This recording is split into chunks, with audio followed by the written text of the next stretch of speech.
sidewalk po ito eh, oh. Ito, matagal na po sinasabihan, parte ng sidewalk, maalisin na. Pinagbigyan namin sila more than 2 years. More than 2 years, pinagbigyan sila, hindi pa sila sumusunod, kaya tanggalin na natin. Nasaan yung scope natin?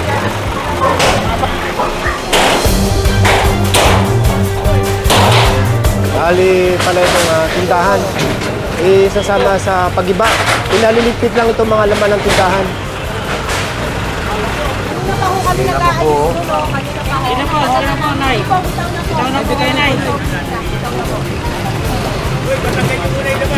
Baka may laman yan. Na nakumpis ka, ito yung laman.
Yung mga motor sa bangketa, lahat po ninyo ha.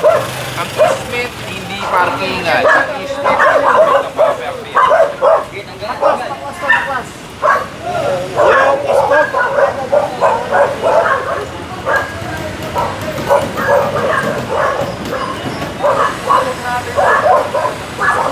Nasaan yung scope natin? Parte ng sidewalk po ito eh, oh.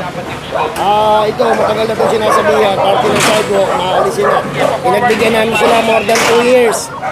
More than 2 years, pinagbigyan sila, hindi pa sila sumusunod, kaya tanggalin na natin. Magandang umaga sa inyo lahat. Ngayon ay July 9, 2024 at sa oras na 9:20 ng umaga. Nandito tayo ngayon sa lugar ng Pasig City at nagsasagawa ng joint operation between MMDA at ng LGU Pasig sa pamumuno ni Sir Gabriel Gong at ni Sir Bong Delion ng Action Line Pasig at syempre yung MMDA ng Pasig na si Sir Joseph De Jesus.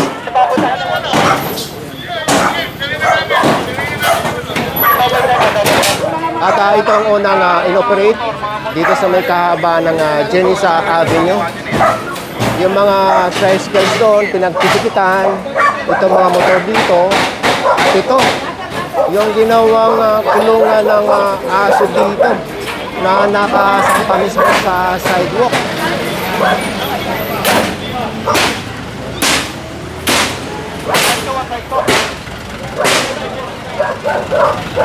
Dahil ito ay joint operation ng MMDA saka ng Pasig City, nandito lahat yung full force ng LGU Pasig.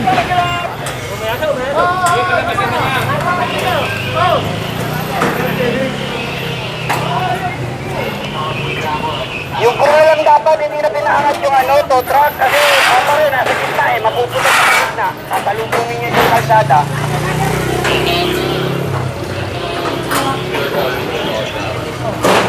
So ayon Sir Bong Delion, ito ay gigibain.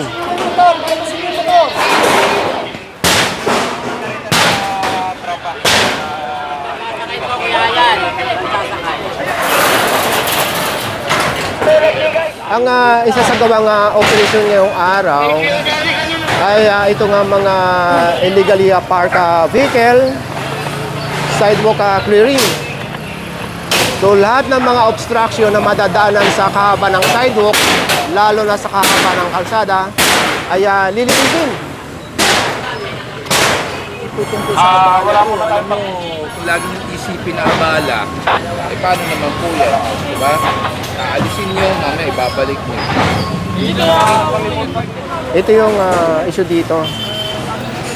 Masasampa sa tow truck dahil huli na sila nang dumating na chika ng ticket ng towed.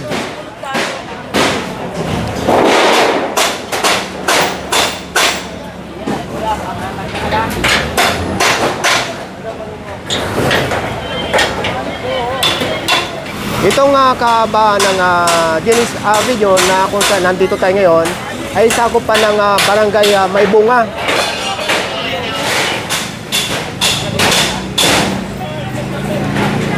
kaya, mainit. Mainit po yan.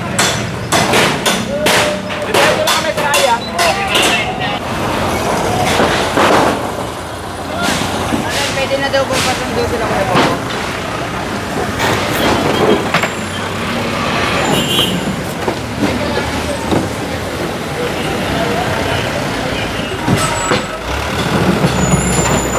Bukod sa scope ng strike force, meron din yung LGU Pasig na paglamag yan ng mga excess materials na ito or mga obstruction na nakukumpiska dito sa kahaba ng sidewalk at kalsada. Ito namang nakukuna ng kamera ay magkakasunod lang dito saka yung doon sa may ginibang kulungan ng aso at ginigiba pang tindahan o tirahan yata.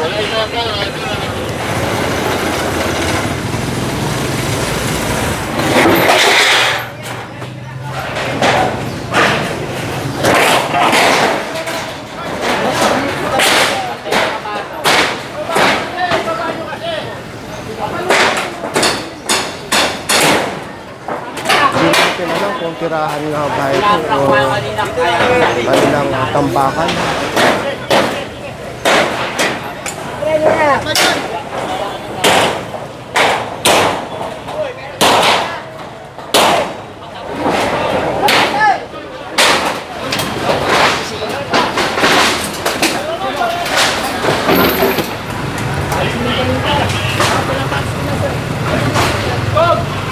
Bali pala itong tindahan, isasama sa pag-iba.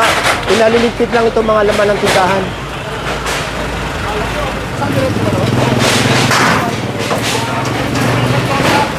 Itong kinakargahan na ito ay sa action line ng Pasig. Hanggang doon yan. Full support ng Pasig.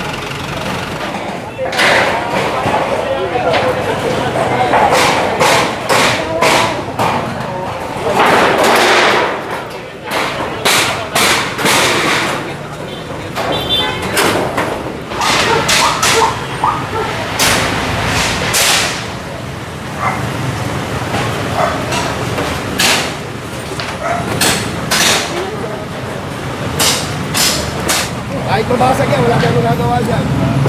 Kahit mabasag yan, wala kang magagawa. Kahit mabasag yan.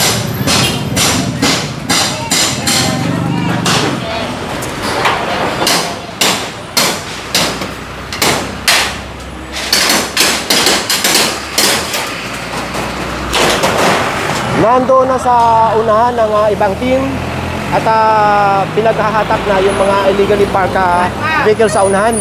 So ito, sinisimula ng gibahin itong tindahan.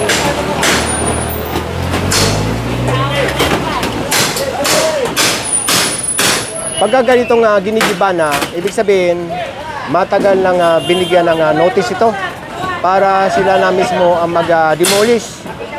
Dahil yung kung may-ari mismo mag-demolish niyan, ay may iwasan ng masira ang structure. Pero kung team na ng LGU Pasig or ng MMD ang magigiba dito, posibleng masira yung mga nagamitan. Patuwag nyo yan. Para makalabas ng sasakyan. Sino yung trigol?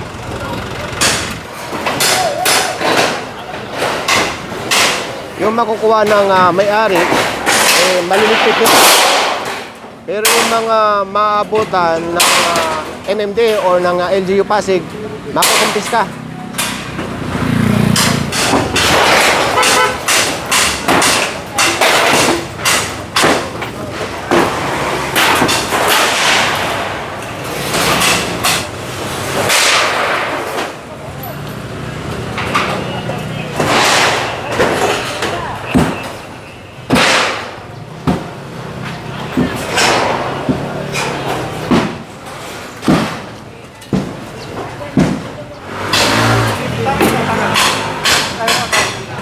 So, ayon kila kuya ay ito pala istakan, hindi tirahan.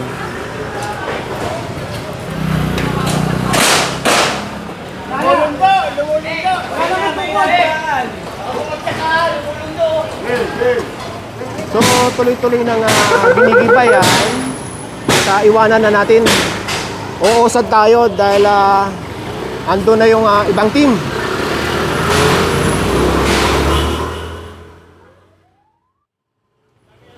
Sa inyo, nakikita nyo. Tingin sa lang tropa na maninigit. Yung motor. Yung mga motor eh. Walang rider to, ikarga na natin to. Nasa kabaan pa rin tayo ng Jenisa Avenue at sakop pa rin ng may bunga. At nadaanan yung motor na yan at may isasampa na dahil walang may-ari. May kinakarga na pala yung iskog dito.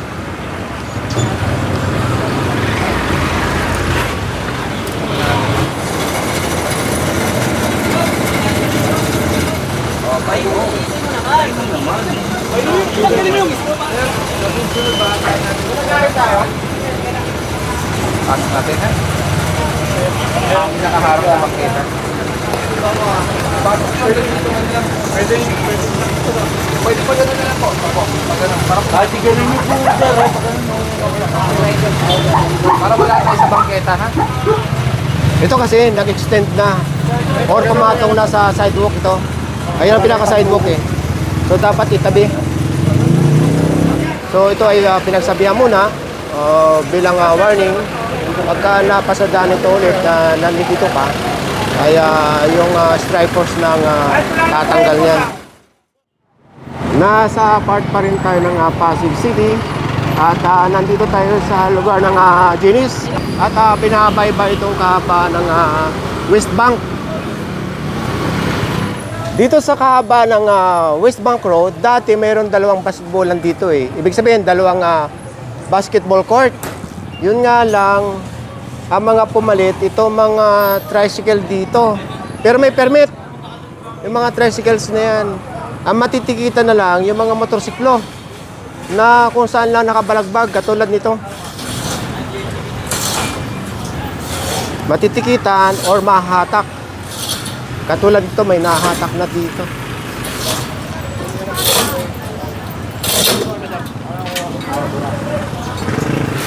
May nahatak na dun. Yung nakaraang clearing dito, maraming jeep na nahatak dyan kasi mayroong ginawang terminal. At saka may giniba rin dyan sa lugar na yan. Hindi ko lang alam kung ito na nga. Ito nga, yung giniba na bahay dito noon. At mayroong mga jeep na nahatak dito.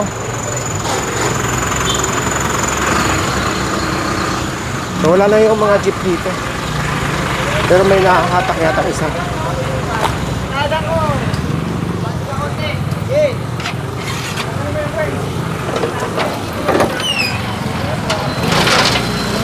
Nasa kabaan pa rin tayo ng West Bank at sakop pa rin ng may bunga Pasig.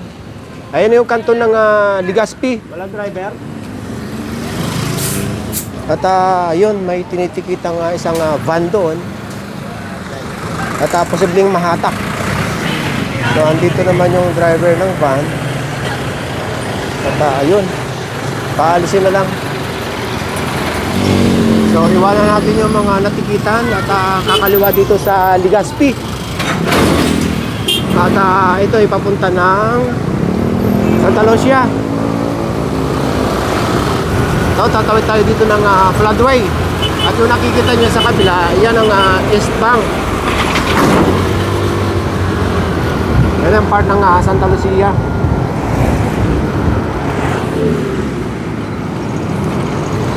Yung kumaliwa dito sa East Bank. Ayun. Identikita na. Doon tayo galing sa West Bank. Umikot lang.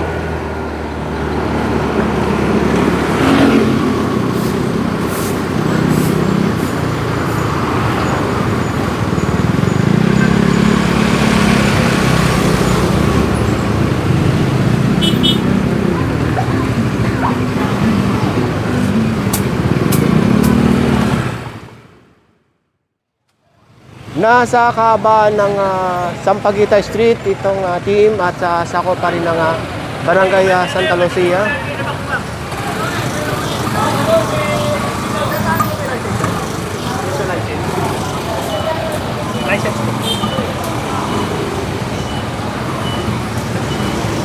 Ay, dada ko. Ay, hello.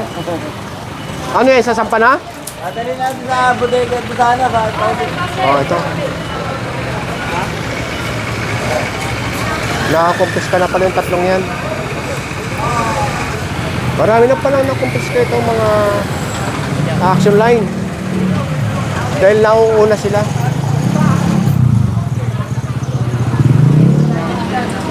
Kanina pa ho kami nag-aalis doon, no? Kanina pa ho. Kanina po, Nay. Ikaw na po kayo, Nay. Baka may laman yan. Baka may laman. Tanggal mo yung naman. Gano'n naman, wala. Hindi na rin po. Paano ba yung kukunin? Magdala na po kayo.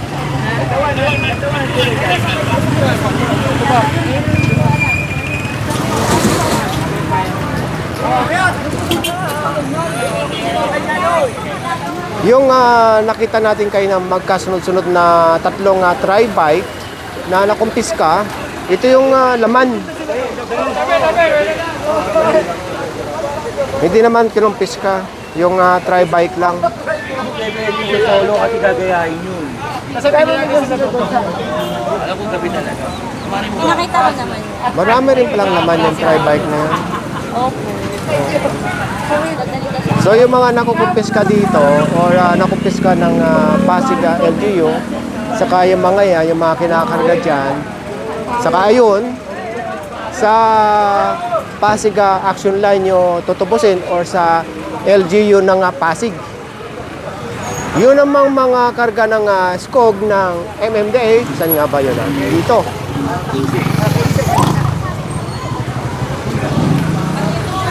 Yung mga ganito katulad nito ha, mga lamesa or yung mga yan, wala na yan, gigibay na yan. Kung tutubusin naman ito, yung cabinet na ito, pwedeng tubusin pero walang bayad. Yun nga lang, may clearance na kung sakaling may pipirmahan sila doon. Na kung sakaling makumpiska ulit yan, ay hindi na ibabalik.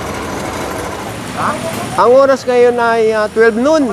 12 tow truck ang dala dito kayo ng umaga sa Pasig City. So pang last na ito. Dahil dalawang sasakyan pa ang hahatakin dito sa kanto ng Davao del Norte saka Sampaguita, ay isiseries na lang dito yung isa.